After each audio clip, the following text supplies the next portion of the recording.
महाशिवरात्रि की कथा। परमपिता ब्रह्मा के मानस पुत्र दक्ष जब प्रजापतियों के राजा बने तो उन्होंने एक विशाल यज्ञ का आयोजन किया। उसमें सम्मिलित होने के लिए तीनों लोकों के अतिथियों को न्योता भेजा गया। सिर्फ भगवान भोले शंकर को छोड़कर। भगवान शिव राजा दक्ष के जमाई थे, लेकिन दक्ष को भोलेनाथ का अलबेला और मस्त मौला स्वभाव तनिक भी नहीं भाता था।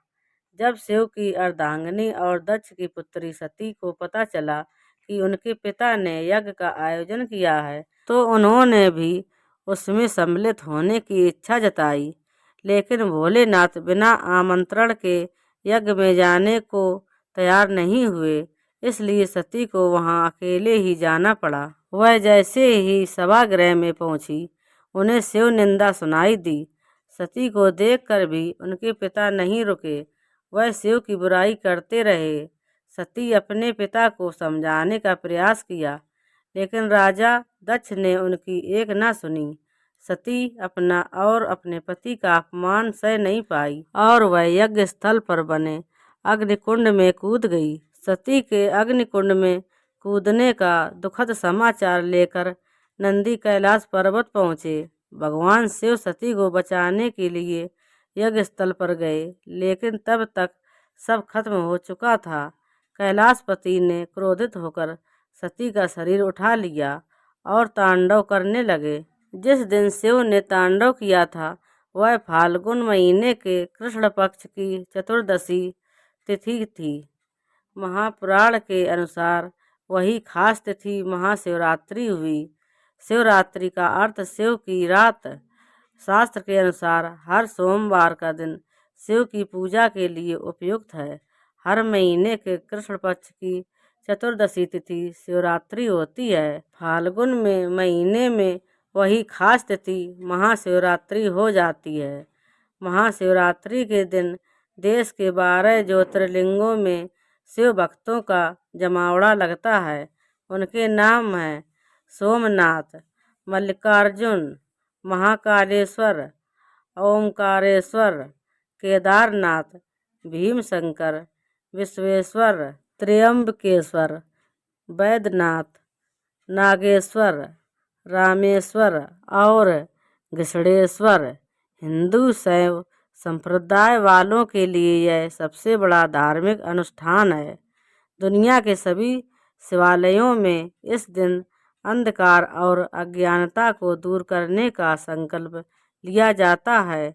दिन भर उपवास रखकर शिवलिंग को दूध, दही, घी, शहद और गंगा जल से स्नान कराया जाता है। शिव पुराण के अनुसार इसी रात शिव और पार्वती का विवाह हुआ था। इसका मतलब हुआ शिव और शक्ति या फिर पुरुष और आदि शक्ति यानी प्रकृति का मिलन। एक और मान्यता है कि इसी दिन ब्रह्मांड की रचना हुई थी।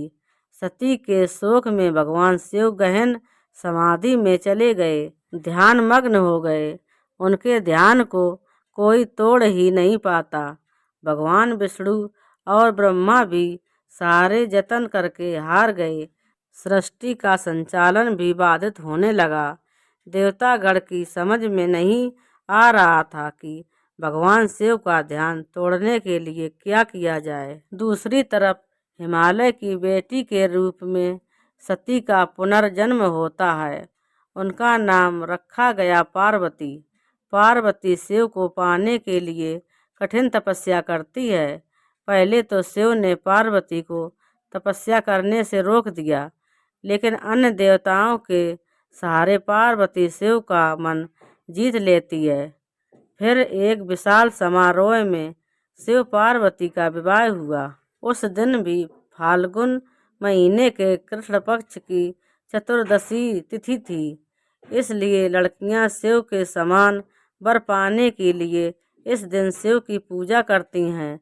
मध्यकालीन इतिहास से पता चलता है कि संसार की मंगल कामना के लिए लड़कियां, विवाहित विधवाएं, सभी स्त्रियां शिवरात्रि का व्रत करती हैं। इसका मतलब यह नहीं कि शिवरात्रि सिर्फ स्त्रियों के लिए है।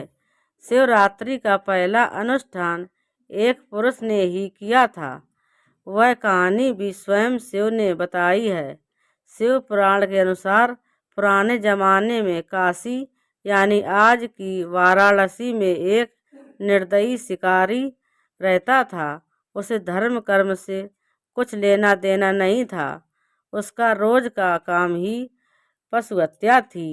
एक दिन वह शिकार करने के लिए जंगल गया और रास्ता भटक गया। शाम घिर आई। जंगल के जीव जंतुओं के डर से वह एक पेड़ पर चढ़ गया। दिन भर कुछ खाने को नहीं मिला था। वह डाली पर बैठे बैठे पत्ते तोड़कर नीचे फेंकने लगा। वह बेल का पेड़ था। पेड़ के नीचे एक शिवलिंग था। शिकारी को इस बारे में कुछ पता नहीं था। वह दिन था शिव चतुर्दशी यानी महाशिवरात्रि और शिकारी भूखा था। उसके फेंके हुए पत्ते बार बार शिवलिंग पर चढ़ रहे थे। दूसरे दिन शिकारी घर लौट कर देखता है कि उसके घर एक अतिथि आया हुआ है। वह शिकारी स्वयं न खाकर अपने हिस्से का भोजन अतिथि को दे देता है। इस तरह मंत्रोच्चार न जानते हुए भी उस शिकारी ने सही तरीके से शिवरात्रि व्रत का पालन कर लिया। बाद में जब शिकारी की मृत्यु हुई, अब शिवदूत और यमदूत के बीच विवाद हो गया। शिवदूत उसे अपने साथ ले जाना चाहते थे तो यमदूत अपने साथ, कोई छोड़ने को तैयार नहीं। अंत में विवाद निपटाने यमराज पहुंचते हैं। शिवदूतों ने जब कारण बताया तो यमराज ने उनकी बात मान ली। कहा जाता है कि अगर कोई विधि विधान से शिव चतुर्दशी का पालन करता है तो उसे यमलोक नहीं जाना पड़ता, उसे स्वर्गवास या मोक्ष मिलता है। इसीलिए हजारों वर्षों से शिव चतुर्दशी और शिवरात्रि मनाए जाने की परंपरा चली आ रही है। तो दोस्तों, अगर आपको हमारी महाशिवरात्रि की कथा पसंद आई हो तो प्लीज़ हमारे वीडियो को लाइक करें, चैनल को सब्सक्राइब करें और कमेंट करें। धन्यवाद।